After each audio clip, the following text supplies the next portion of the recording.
Это «Актуальное интервью», в студии Петр Васильев. Здравствуйте. Федеральным законодательством установлен единый порядок рассмотрения обращений, поступающих в государственные органы, органы местного самоуправления, а также организации, на которые возложено осуществление публично значимых функций. Сегодня мы обсудим вопросы, связанные с порядком направления обращений граждан для рассмотрения в иные органы власти. Наш гость в студии Виктория Бутерина, старший помощник прокурора республики по рассмотрению обращений и приему граждан. Виктория Владимировна, здравствуйте. Здравствуйте. Я хочу начать с того, какая ситуация сегодня складывается с рассмотрением обращений в органах прокуратуры республики. Как часто их перенаправляют в иные органы власти? За истекший период 2023 года в органы прокуратуры республики поступило свыше 27 тысяч обращений. Из них разрешено порядка 14 тысяч обращений. И 20% из 27 тысяч у нас направлены по компетенции в иные органы власти для рассмотрения. То есть каждое пятое обращение у нас перенаправлено. 27 тысяч обращений, вы сказали, да. за текущий год. Да. Какого характера? Чаще всего граждане обращаются по вопросам соблюдения жилищного законодательства, в сфере ЖКХ, соблюдения земельного законодательства. Также наибольшее количество обращений поступило по вопросам соблюдения приставами законодательства об исполнительном производстве. А вот мне стало интересно, как проходит путь обращения. Вот оно поступает в прокуратуру, и дальше какой у него жизненный цикл, так скажем. Прокуратура – это единая структура, поступают обращения в прокуратуру каждый день. Каждый день мы регистрируем, то есть у нас 3 дня с момента поступления обращения для его регистрации. Но чаще всего мы регистрируем обращение в день поступления. Виктория Владимировна, а какие обращения подлежат направлению в другие органы для рассмотрения? Начнем с федерального закона, который регулирует в основном вопросы рассмотрения обращений граждан Российской Федерации. Это федеральный закон от 2 июня 2006 года о порядке рассмотрения обращений граждан Российской Федерации. Статья 8 федерального закона данного гласит, что гражданин обращается в тот орган, к компетенции которого относится рассмотрение того или иного вопроса. То есть это государственный орган, орган местного самоуправления, либо должностное лицо. Но зачастую так бывает, что граждане по незнанию обращаются либо не по компетенции в орган власти, либо не учитывают структуру. К чему это приводит? Это приводит к тому, что затягивается срок рассмотрения обращения, поскольку орган, который получил данное обращение, вопрос которого не относится к его рассмотрению, он перенаправляет данное обращение в соответствующий орган или соответствующему должностному лицу для рассмотрения по существу. Почему это происходит? Потому что, как я уже сказала, люди просто не знают, куда им обратиться. Чтобы не допускать таких, можно сказать, ошибок, либо не затягивать срок рассмотрения, можно обратиться к сайтам органов власти, у которого на каждом сайте органа указано, какими вопросами занимается данный орган, какую структуру он имеет. Также можно пользоваться, век технологий у нас, просто поисковиками в сети интернет, задав вопрос, по какому вопросу нужно обратиться в такой или какой-то орган, который ты знаешь. И будут даны ответы, по которым, в принципе, понятно будет, куда обращаться, из какого рода обращения. А исключения из правила существуют вот в этой системе? Да, конечно. Закон, как я уже ранее сказала, закон о порядке рассмотрения обращений граждан Российской Федерации, он гласит, что обращения, которые не поддаются прочтению, они не подлежат, соответственно, рассмотрению, не подлежат перенаправлению в иной орган для рассмотрения. И такому гражданину дается письменное уведомление о том, что его обращение не может быть рассмотрено или перенаправлено в иной орган, поскольку оно не поддается прочтению. Но такое уведомление направляется лишь в том случае, если и фамилия гражданина поддается прочтению, и адрес, по которому он обратился. То есть, суммируя, не обязательно в случае какой-либо неправомерной ситуации, с которой мы сталкиваемся, сразу идти с жалобой в прокуратуру, так? Да, конечно. Виктория Владимировна, а прокуратура отслеживает вот те переданные в другие, так скажем, органы власти обращения?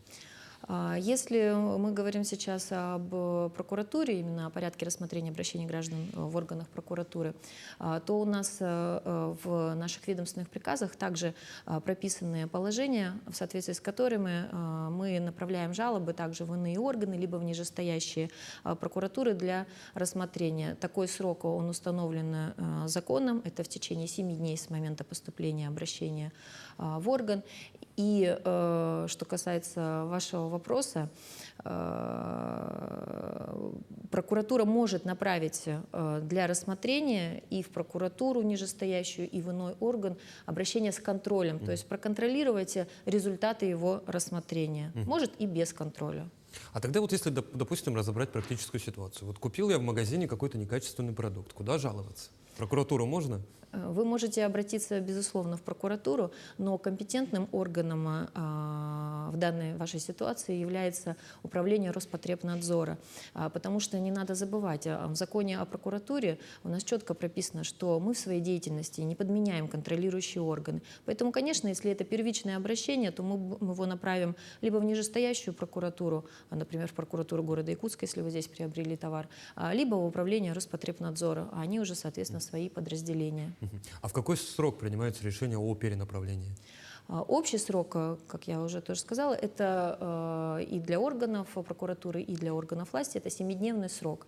В течение 7 дней мы должны принять решение о перенаправлении обращения в тот орган, компетенции которого относится. Но есть исключение из этого правила.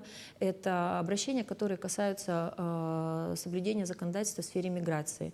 Такие обращения в течение 5 дней перенаправляются для рассмотрения высшему должностному лицу субъекта Российской Федерации и в территориальные федеральные органы исполнительной власти в сфере внутренних дел. А почему именно в этой сфере исключения из правила? Это федеральный закон о порядке рассмотрения обращений граждан. Такие исключения предусмотрел. Виктория Владимировна, как работает правило о запрете направлять жалобу на рассмотрение в орган? Что это за правило? Действительно, федеральный закон, мной упомянутый, он предусматривает такую норму, что запрещается направлять жалобу на рассмотрение в тот орган тому должностному лицу, чьи действия обжалуют. Но очень часто бывает, что граждане заблуждаются по поводу применения данной нормы закона, поскольку если гражданин обратился, допустим, в орган строительного надзора, либо жилищного надзора, и у него есть ответ, с которым он не согласен, но за подписью заместителя руководителя данного органа, то такое обращение, если оно поступит в органы прокуратуры, оно будет перенаправлено в данный орган для рассмотрения уже за подписью руководителя. Должен руководитель высказаться по ситуации. А если вот на, опять же, живом примере рассмотреть, какие есть прецеденты подобного запрета? Прецеденты, если к нам гражданин обращается и прикладывает, допустим, ответ главного федерального пристава по республике Саха-Якутия, то, безусловно, с которым он не согласен, то, безусловно, данное обращение будет рассмотрено в органах прокуратуры. Виктория Владимировна, как гражданину получить ответ, если его обращение было направлено для рассмотрения в иной орган? Если он обратился напрямую в данный орган, то он, естественно, и не получив, допустим, ответ по каким-то обстоятельствам, по почте он не дошел, он может обратиться в данный орган либо устно, я говорю, опять же, на всех сайтах указаны телефоны органов, по которым можно сказать, что не получили ответ, вам либо могут в рабочем порядке перенаправить ответ на обращение, либо может письменно обратиться о том, что тогда-то обращался, но не получил свой ответ. Если гражданин обращался в органы прокуратуры и не получил свой ответ, он также может обратиться по телефонам, которые указаны у нас на сайте, уточнить судьбу своего обращения, то есть либо оно было рассмотрено в прокуратуре, либо оно было перенаправлено для рассмотрения в компетентный орган. И тогда, если было перенаправлено, то мы скажем, куда, какой исходящий номер, соответственно, по этому номеру и дате гражданин сможет получить информацию в данном органе. Ну, я предлагаю еще поговорить немножко о статистике. Как считаете, активнее ли стали поступать обращения? Вот как наши граждане сегодня взаимодействуют с прокуратурой? Конечно, активно. Если сравнить показатели, которые были в прошлом году и в этом году, у нас рост обращений, которые поступили именно в органы прокуратуры республики, практически на 15%. То есть граждане все чаще к нам обращаются, все чаще, как я уже сказала, их интересуют вопросы больше социального значения. Но, естественно, если это обращение социально уязвимой категории населения, которые требуют от нас, требует их внимания вопрос, то мы данное обращение оставляем за собой на рассмотрение. Мы не перенаправляем их в иные органы. А с чем связываете подобную активность?